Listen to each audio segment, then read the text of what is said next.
উল্লাস থাকলেও মৃন্ময়ী কিছুক্ষণ পরই ঘুমিয়ে পড়ল।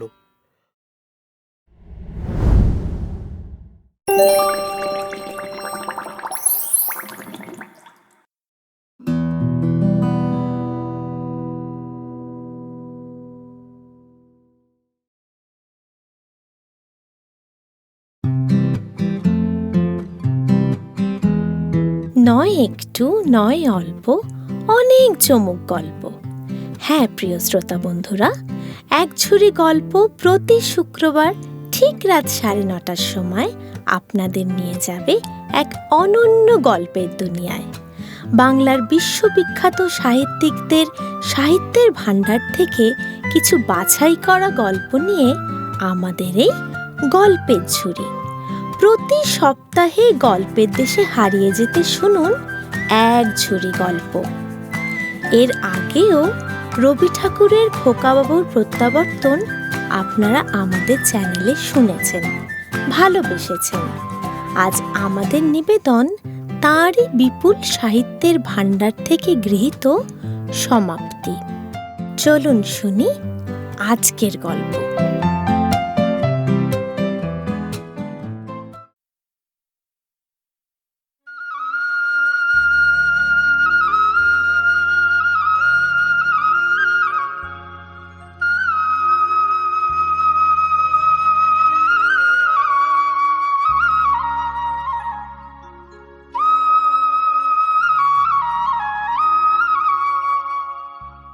সদ্য বিএ পাশ করে অপূর্বকৃষ্ণ নদীপথে কলকাতা থেকে দেশে ফিরছিল।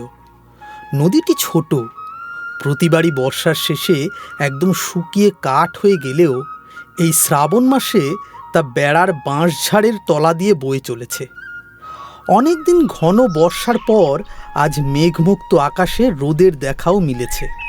নৌকায় বসে থাকা অপূর্বকৃষ্ণর মনের ভিতরটা যদি দেখাতে পারতাম, তাহলে দেখা যেত তার মনও নববর্ষার নদীর মতো ভরে উঠে আলোয় জলজল আর বাতাসে চলাচল করে উঠছে। নৌকা যথা সময়ে ঘাটে এসে লাগলো। নদীর তীরের গাছের ফাঁক দিয়ে অপূর্বদের বাড়ির পাকা ছাদ দেখা যাচ্ছিল। অপূর্বর আসার খবর বাড়ির কোনো লোকই জানতো না, তাই তাকে নিতে কেউই আসেনি তার বাড়ি থেকে। ব্যাগটা দেন বাবু, আমি নামিয়ে দিই, আপনি আস্তে করে নেমে আসুন। মাঝি অপূর্বর ব্যাগ নামিয়ে দিতে এগিয়ে এলে অপূর্ব তাকে বাধা দিয়ে নিজেই ব্যাগ নিয়ে তাড়াতাড়ি নেমে পড়ল। নৌকো থেকে নামা মাত্র ঘটল একটা বিপত্তি। ঘাটে পা পিছলে ব্যাগ সমেত অপূর্ব কাদার মধ্যে আছাড় খেয়ে পড়ল। পড়ে যাওয়া মাত্রই কোথা থেকে যেন একটি সুমিষ্ট কণ্ঠে হাসির রোল শোনা গেল। সে তাড়াতাড়ি আবার মাঝির হাতে ব্যাগ ধরিয়ে দিয়ে মুখ লাল করে বাড়ির দিকে দ্রুত পায়ে চলতে লাগলো। অপূর্ব খুব লজ্জিত হয়ে তাড়াতাড়ি আত্মসংবরণ করতে চেয়ে দেখল, তীরে যেখানে মহাজনের নৌকো থেকে নতুন ইট নামিয়ে রাশিকৃত করে রাখা আছে, তার ওপর বসে একটি মেয়ে হাসছে। অপূর্ব তাকে চিনতে পারল। এ তো তাদের নতুন প্রতিবেশীর মেয়ে মৃন্ময়ী। দূরে বড় নদীর পাড়ে এদের বাড়ি ছিল। নদীর ভাঙনে সেই বাড়ি চলে যাওয়ায় তারা বছর 2-3 হলো এই গ্রামে বাড়ি করেছে। এই মেয়েটির অখ্যাতির কথা অনেক শুনতে পাওয়া যায়। কিছু পুরুষ গ্রামবাসী একে স্নেহ ভরে পাগলি বলে ডাকে। কিন্তু গ্রামের গৃহিণীরা এই মেয়ের উচ্ছৃঙ্খল স্বভাবে সব সময় শঙ্কিত হয়ে থাকে। গ্রামের ছেলেদের সাথেই তার যত খেলা, সমবয়সী মেয়েদের প্রতি তার অবজ্ঞার সীমা নেই।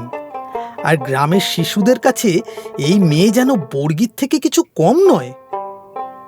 গ্রামের খুব আদরের মেয়ে, তাই এই দুর্দান্ত প্রতাপ।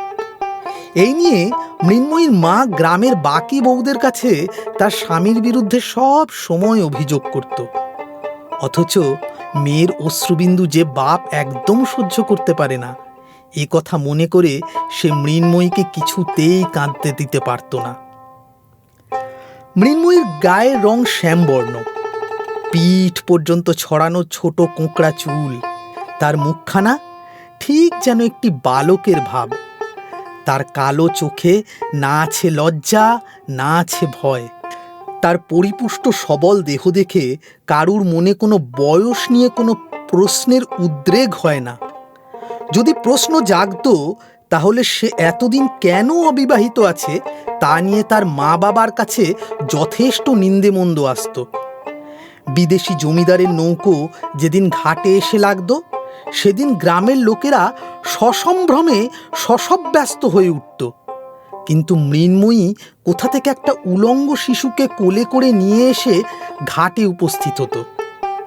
বাধা বিপদহীন দেশের হরিণ শিশুর মতন সেও নির্ভীক কৌতূহলে সেদিকে তাকিয়ে থাকত। পরে নিজের বালক সঙ্গীদের কাছে ফিরে গিয়ে নবাগত সেই জমিদারের আচার ব্যবহার সম্বন্ধে বিস্তারে আলোচনা করত।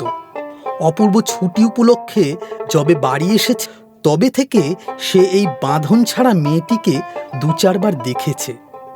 কখনো অবকাশে, আবার কখনো অনবকাশে তার কথা চিন্তাও করেছে। পৃথিবীতে অনেক মুখ চোখে পড়ে, কিন্তু কিছু কিছু মুখ একদম মনের গভীরে গিয়ে প্রবেশ করে। তা কেবল সৌন্দর্যের জন্য না, আরও কি একটা গুণে যেন তা হয়। সেই গুণ মনে হয় স্বচ্ছতা। অধিকাংশ মুখেই মনুষ্য প্রকৃতি নিজেকে পরিস্ফুট করতে পারে না, কিন্তু যে মুখে সেই অন্তর গুহাবাসী রহস্যময় লোকটি অবাধে বাইরে বেরিয়ে আসে, সে মুখ সহস্র জনের মধ্যেও চোখে পড়ে, আর এক পলকে তার ছবি মনের মধ্যে আঁকা হয়ে যায়। অপূর্বর দেখা ওই মেয়েটির মুখের মধ্যেও বনের হরিণের মতো উন্মুক্ত বেগবান অবাধ্য নারী প্রকৃতি সব সময় ধরা দেয়। এই জীবন চঞ্চল মুখ একবার দেখলে তা আর ভোলা সম্ভব নয়। তা যাই হোক, সেই ইটের রাশির দিক থেকে আসা হাসির আওয়াজ শুনতে শুনতে অপূর্ব কাদা মাখা অবস্থায় গাছের ছায়া দিয়ে বাড়ি এসে উপস্থিত হলো। ছেলের হঠাৎ আগমনে অপূর্বর মা খুব আনন্দিত হয়ে পড়লেন। ও মা, অপু যে, কখন এলি? আয় আয় আয় বাপ আমার, বস আমার কাছে। তা তুই আসবি, একটা খবর দিবি তো বাছা। তৎক্ষণাৎ দই, ক্ষীর, রুই মাছ এসবের সন্ধানে লোকে ব্যস্ত হয়ে পড়ল। এমনকি পাড়া প্রতিবেশীদের মধ্যেও কি একটা হুলস্থুলু শুরু হয়ে গেল। খাওয়া দাওয়া শেষ করে অপূর্ব যখন তার মায়ের কাছে গিয়ে বসল, তখন তিনি অপূর্বের বিয়ের প্রস্তাব দিলেন। বিয়ের প্রস্তাবের জন্য অপূর্ব প্রস্তুত হয়েই ছিল, কারণ অপূর্ব নতুন যুগের ছেলে। তাই বিয়ের প্রস্তাব আগে এলেও সে জেদ ধরে বসেছিল যে বিয়ে পাশ না করা অবধি সে বিয়ে করবে না। তার মা সেই জন্যই এতকাল অপেক্ষা করে বসেছিলেন। তাই এখন আর এ প্রস্তাবে বাধা দেওয়া মিথ্যে। মায়ের প্রস্তাব শুনে অপূর্ব বলল, ঠিক আছে, আগে পাত্রী দেখা হোক, তারপর কিছু স্থির করা যাবে।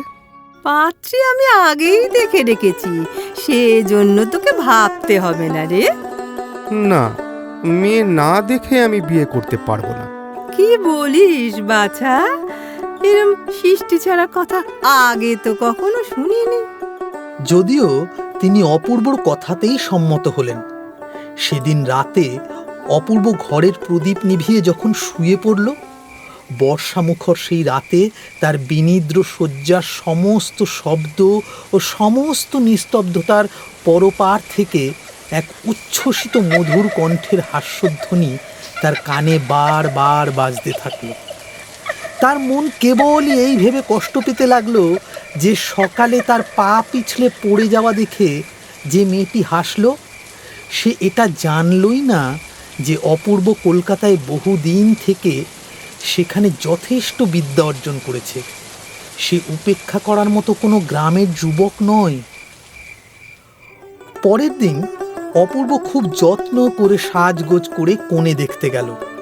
ধুতি ও চাদর ছেড়ে সিল্কের চাপকান জোব্বা, মাথায় পাগড়ি আর বার্নিশ করা জুতো পরে ছাতা হাতে বের হলো সে।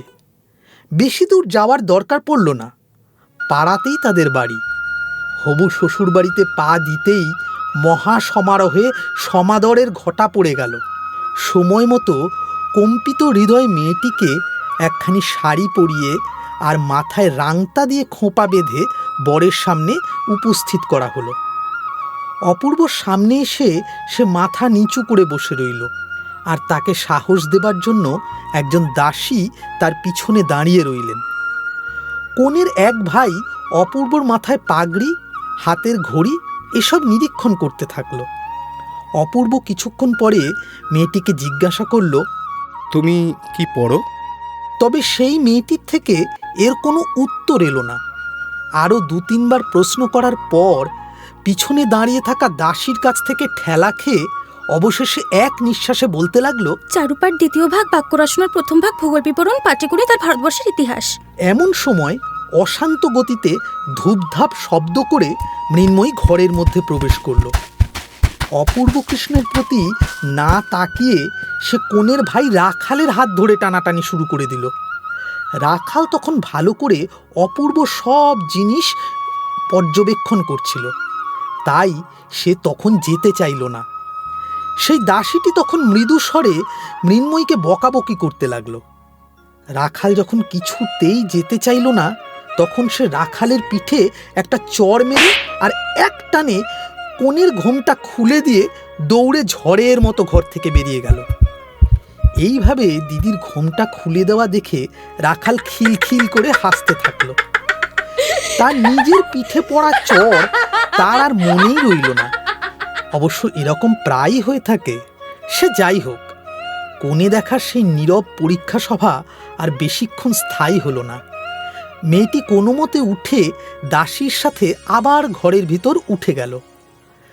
অপূর্ব গম্ভীরভাবে বাড়ি ফেরার জন্য উঠে ঘরের বাইরে আসতেই দেখল তার বার্নিশ করা জুতো জোড়া সেখানে নেই। সেগুলো কোথায় যে আছে অনেক চেষ্টা করেও খুঁজে পাওয়া গেল না।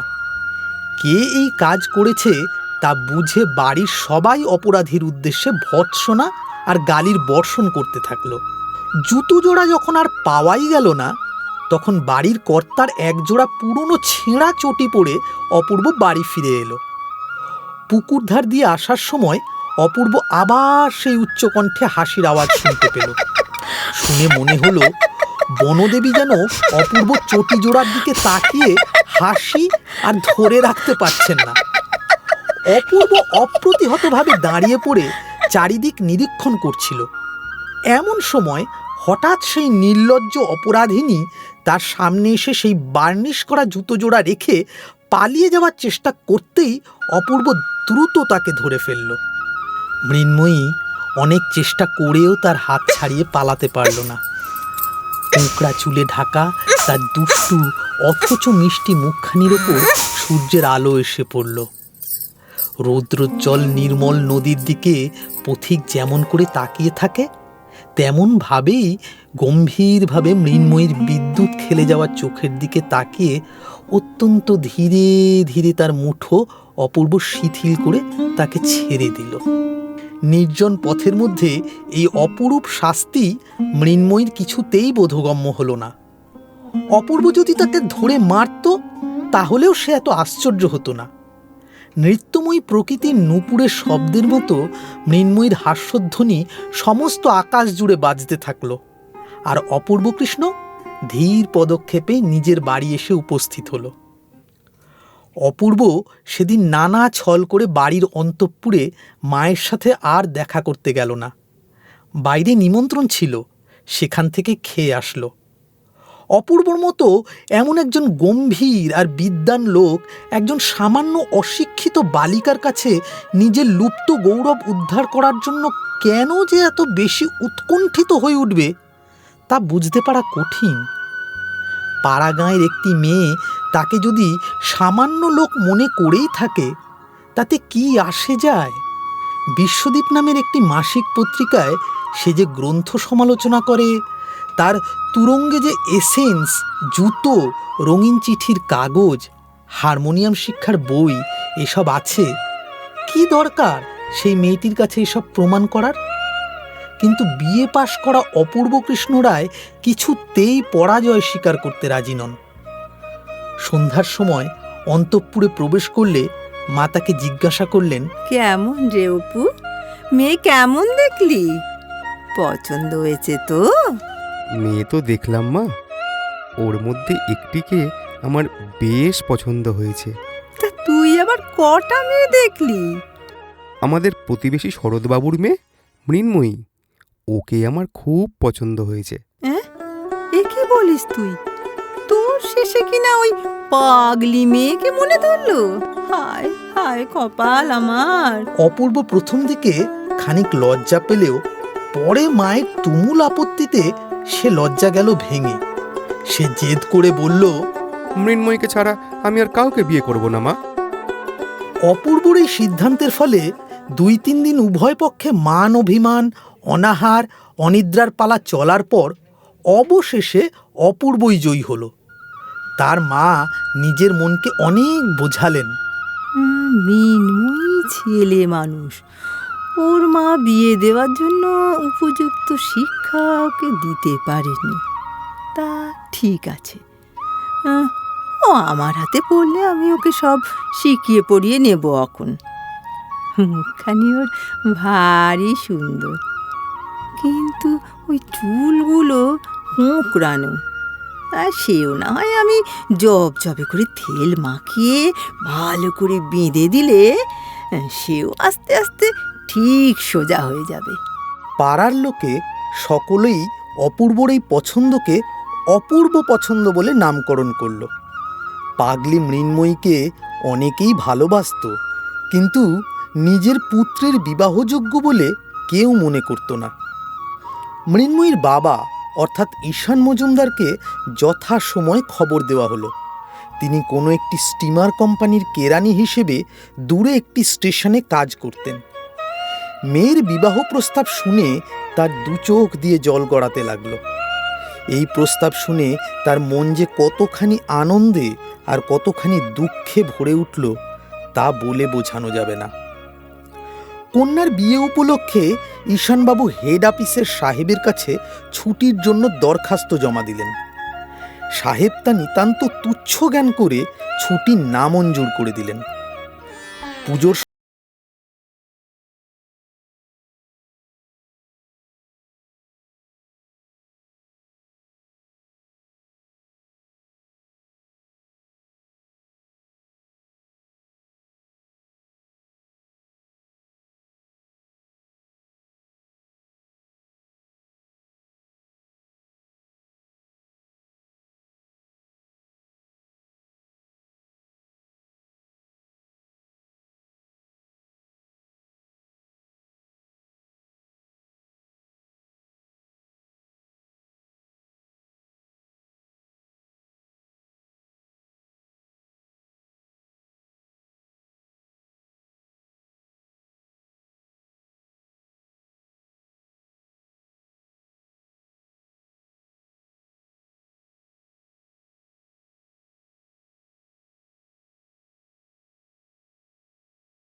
আগের মুহূর্তে তার মনে হচ্ছিল পরের দিনই তার মুক্তি। কি আনন্দ সেই মুক্তিতে! নদীর দুই ধারে কত নৌকো যাতায়াত করছে। মৃন্ময়ীর মনে সহস্র প্রশ্ন ভিড় করে আসতে থাকলো। ওই নৌকায় কি আছে, ওই নৌকোগুলো কোথা থেকে এসেছে, এই সব আর কি। আপনারা শুনলে অবাক হবেন, অপূর্ব কিন্তু এই সব প্রশ্নেরই উত্তর দিয়েছিল, যদিও অধিকাংশ উত্তরেরই সত্যের সঙ্গে কোনো মিল ছিল না। পরের দিন সন্ধেবেলা নৌকা কুশিগঞ্জে এসে পৌঁছলো।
অনায়াসে দূরে ছুঁড়ে ফেলল। শোনা যায় একজন নিপুণ অস্ত্রকার এত নিখুঁত অস্ত্র তলোয়ার বানাতে পারেন যে তা দিয়ে একজন মানুষকে দুখণ্ড করে দিলেও সেই মানুষটি জানতে পারে না। সেই রকম বিধাতার তরোয়ালও অতি তীক্ষ্ণ। কখন যে তিনি মৃন্ময়ীর বাল্যকাল ও যৌবনকালের মধ্যে আঘাত করেছিলেন তা মৃন্ময়ী জানতে পারেনি। আজ যেন কেমন করে একটু নাড়া পেতেই তার জীবনের বাল্য অংশটা যৌবনের অংশ থেকে আলাদা হয়ে পড়ল। মায়ের বাড়ির সেই পুরনো শোয়ার ঘর তাকে আর তার নিজের বলে মনে হচ্ছে না। সে যে একসময় সেখানেই থাকতো, হঠাৎ তা যেন তার মনেই নেই। এখন তার হৃদয়ের সমস্ত স্মৃতি সেই একটাই বাড়ি, একটাই ঘর, একটাই শয্যার কাছে গুনগুন করে ঘুরে বেড়াতে লাগলো। মৃন্ময়ীকে আর ঘরের বাইরে দেখা গেল না, না শোনা গেল তার হাসির আওয়াজ। আজকাল রাখালও তাকে খেলার কথা বলতে সাহস পায় না। একদিন মৃন্ময়ী তার মাকে ডেকে বলল, মা, আমাকে শ্বশুর বাড়িতেই রেখে এসো। এদিকে অপূর্বর চলে যাওয়ার সময় তার মুখখানি মনে করে অপূর্বর মায়ের মন কেমন করে উঠল। সে যে রাগ করে বউকে বেয়ানের বাড়ি রেখে এসেছে সেই কথা তার মনে বড় বিঁধতে থাকলো। এমন সময় একদিন মৃন্ময়ী শ্বশুরবাড়ি ফিরে এসে ম্লান মুখে শাশুড়ির পায়ে প্রণাম করল। তৎক্ষণাৎ শাশুড়িও ছলো ছলো চোখে তাকে বুকে চেপে ধরলেন। মুহূর্তের মধ্যে তাদের দুজনের মিলন হয়ে গেল। শাশুড়ি বউয়ের মুখের দিকে চেয়ে আশ্চর্য হয়ে গেলেন। এ যে সেই মৃন্ময়ী আর নেই। এমন পরিবর্তন সাধারণত সকলের দ্বারা সম্ভব হয় না। একদিন অপূর্বর মা স্থির করেছিলেন মৃন্ময়ীর সব দোষ তিনি সংশোধন করবেন, কিন্তু একজন অদৃশ্য সংশোধনকর্তা অজ্ঞাতসারে এসে কখন যেন কোনো সংক্ষিপ্ত উপায়ে মৃন্ময়ীকে এক নতুন জন্ম দিয়ে গেছেন। এখন মৃন্ময়ী তার শাশুড়িকে বুঝতে পারল, আর তার শাশুড়ি তিনিও মৃন্ময়ীকে বুঝতে পারলেন। গাছের কাণ্ডের সাথে যেমন শাখা প্রশাখার মিল হয়, ঠিক তেমনি সমস্ত ঘরকন্যাও একে অপরের সাথে সম্মিলিত হয়ে গেল। এই যে একটি গভীর স্নিগ্ধ রমণী প্রকৃতি মৃন্ময়ীর সমস্ত শরীরে অন্তরে রেখায় রেখায় ভরে উঠল, তা যেন তাকে কষ্ট দিতে লাগলো।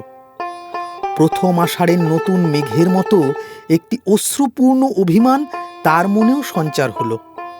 সেই অভিমান তার ছায়াময় সুদীর্ঘ পল্লবের ওপর আরও একটি গভীরতর ছায়াকে ঢেকে দিল। সে মনে মনে বলতে লাগলো, আমি না হয় নিজেকে বুঝতে পারিনি, তা বলে তুমিও কেন বুঝলে না আমাকে? কেন তুমি আমাকে শাস্তি দিলে না? তোমার ইচ্ছা অনুযায়ী কেন চালালে না আমাকে? আমি রাক্ষসী? তোমার সাথে যখন কলকাতায় যেতেই চাইলাম না, তখন কেন জোর করে আমায় তোমার সঙ্গে নিয়ে গেলে না? তুমি আমার কথা শুনে আমার অনুরোধ কেন রাখলে? কেন আমার এত অবাধ্যতা সহ্য করলে? কেন বলো, কেন? তারপর যেদিন সকালে পুকুরের ধারে অপূর্ব তাকে বন্দি করে কিছু না বলে শুধু তার মুখের দিকে চেয়েছিল, হঠাৎ সেই কথা তার মনে পড়তেই সেই গভীর দৃষ্টির অর্থ সে বুঝতে পারল। তারপর অপূর্বর চলে যাওয়ার আগের দিন রাত্রিবেলা যে চুম্বন অসম্পূর্ণ থেকে গিয়েছিল তা এখন ক্রমাগত মরীচিকার দিকে ছুটে যাওয়া পাখির মতো সেই রাতের দিকে ছুটে নিয়ে যেতে থাকলো। কিন্তু কিছুতেই তার পিপাসা মিটল না।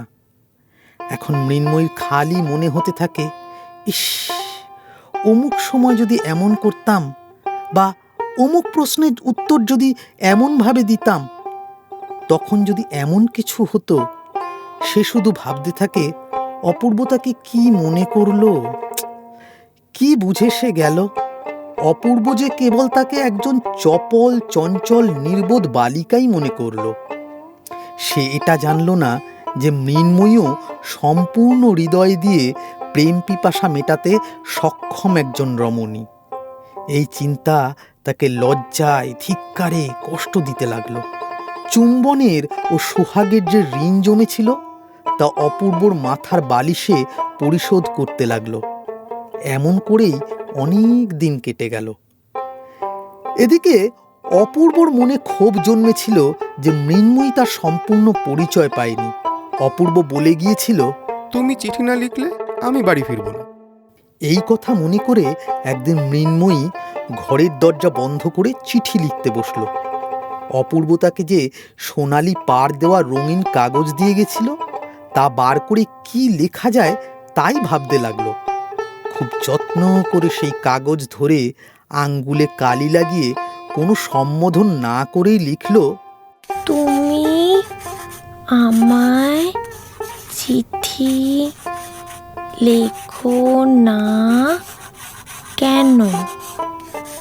তুমি কেমন আছো?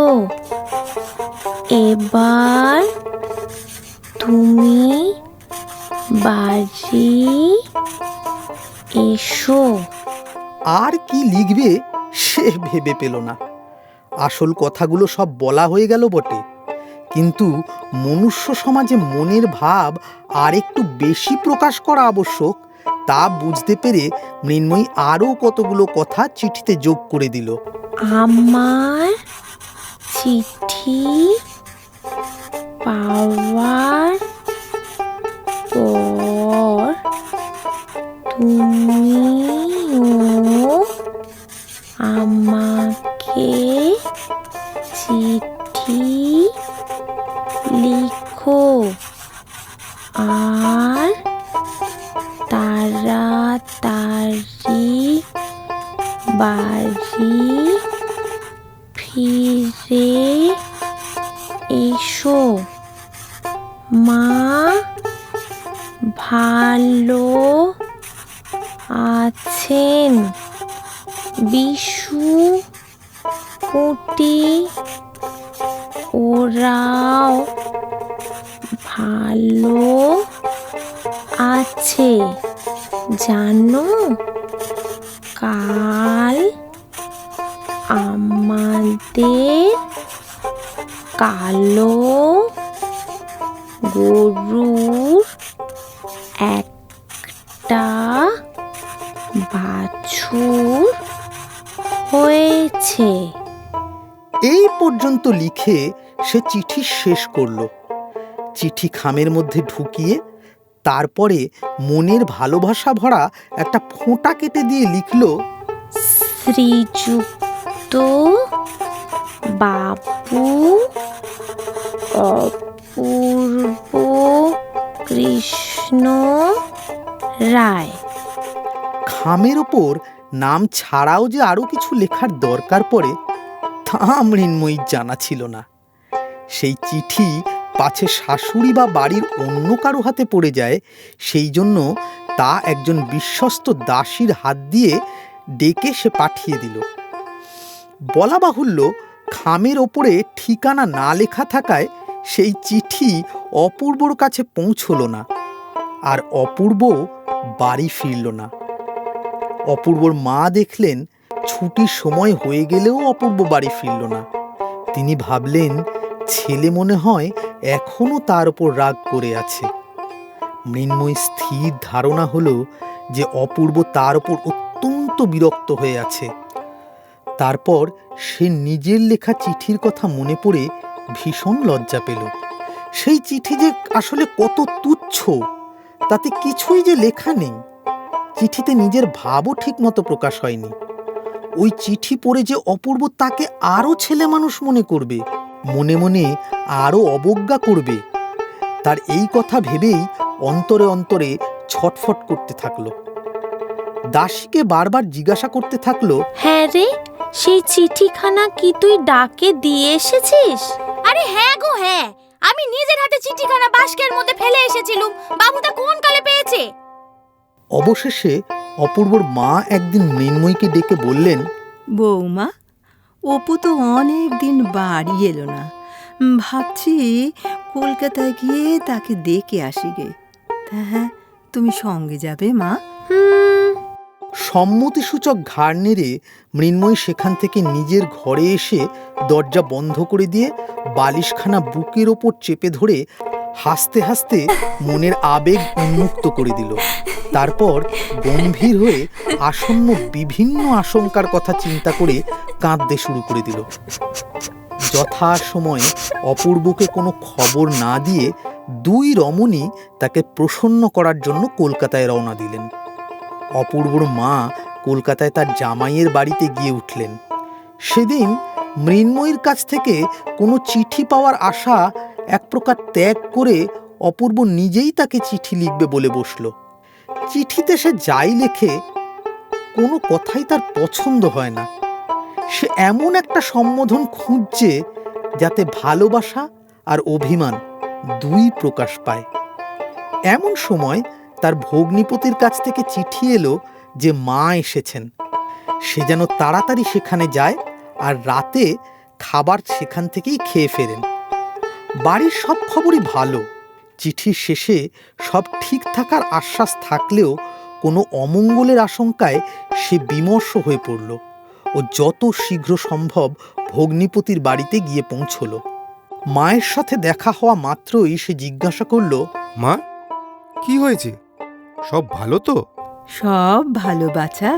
তা তুই ছুটিতে বাড়ি গেলি না কেন? চিনতে হচ্ছিল, তাই তোকে নিতে এলাম বাপ আমার। এই জন্য এত কষ্ট করে এখানে আসার দরকার কি ছিল মা?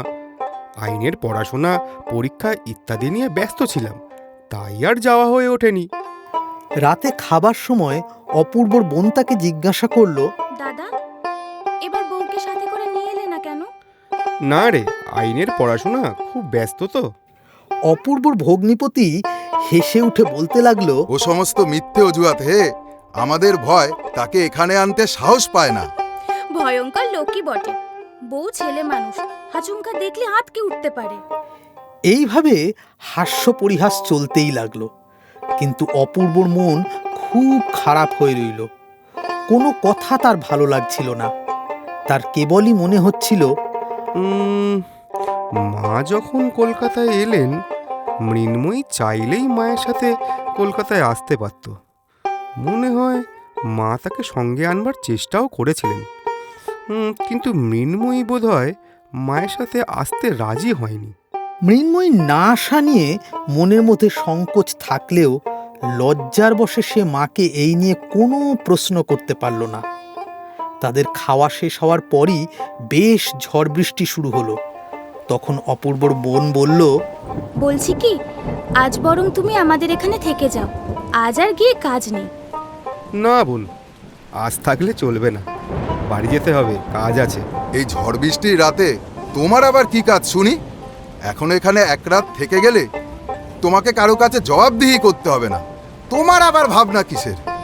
অনেক পীড়াপিড়ির পর বিস্তর অনিচ্ছা সত্ত্বেও অপূর্ব সে রাতে সেখানেই থেকে গেল। দাদা, তোমাকে কিন্তু খুব ক্লান্ত দেখাচ্ছে। আর রাত করো না, চলো শুতে চলো। অপূর্বরও সেই ইচ্ছেই ছিল। শয্যার অন্ধকারে একটু একা থাকতে পারলে সে যেন বেঁচে যায়। এত কথার উত্তর প্রত্যুত্তর তার আর ভালো লাগছিল না। সে শোয়ার ঘরের দরজায় এসে দেখল ঘর অন্ধকার। তার বোন বলল, হাওয়াতে তো আলোটা নিভে গেছে দেখছি। আলো এনে দেবো কি দাদা? না না, তার দরকার নেই। রাতে আমি ঘরে এমনিতে আলো রাখিও না।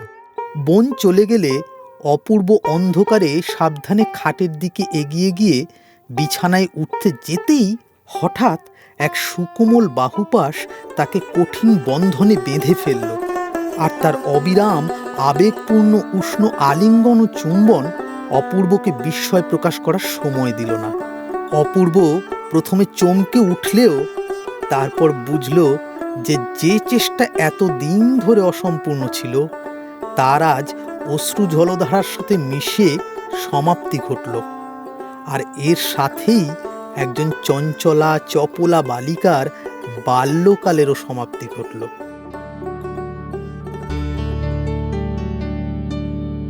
ভালোবেসে সখী নিভৃতে যতনে আমার নামটি লিখো তোমার মনের মন্দিরে।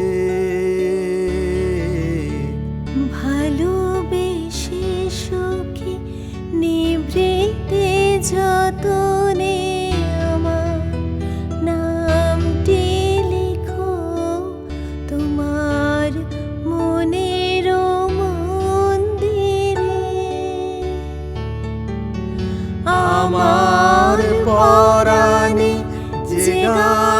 বাজেছে তাহার তালটি শিখো তোমার।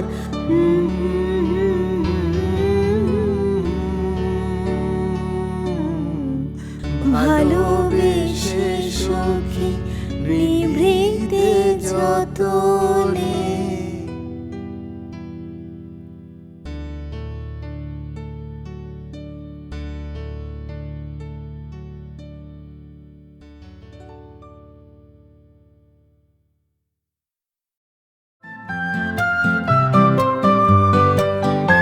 শেষ হলো আজকের গল্প সমাপ্তি।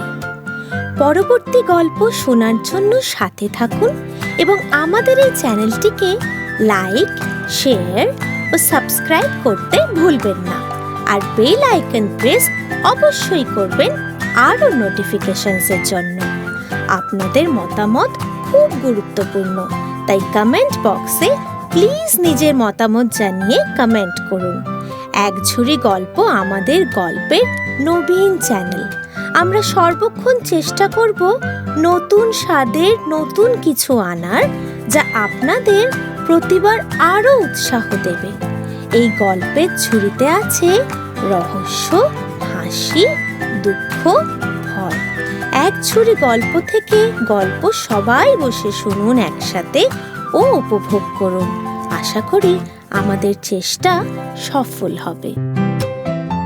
এই প্রয়াসে যারা অংশগ্রহণ করেছেন, কথক ঈশানবাবু ও বিবিধ আবক বন্দ্যোপাধ্যায়, অপূর্ব দেবজ্যোতি চক্রবর্তী, মৃন্ময়ী প্রিয়াঙ্কা ব্যানার্জি, অপূর্বর মা ব্রততী ভট্টাচার্য, অপূর্বর বোন ও বিবিধ সৃজিতা দত্ত, বনমালী ভগ্নিপতি ও বিবিধ সুপ্রতীক মজুমদার, শব্দগ্রহণ শুভাশিস চক্রবর্তী, আবহ ইন্দ্রনীল দাশগুপ্ত, পোস্টার ও ডিজাইন অর্পণ সামন্ত, স্টুডিও সুয়ানে অডিও।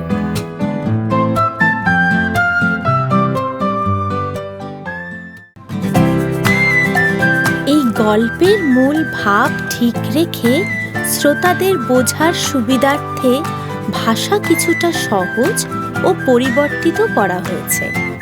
গল্পটি শুধুমাত্র বিনোদনের উদ্দেশ্যে শোনানো হলো। শুধু লেখকের প্রতি শ্রদ্ধা জানিয়েই এই উপস্থাপনা।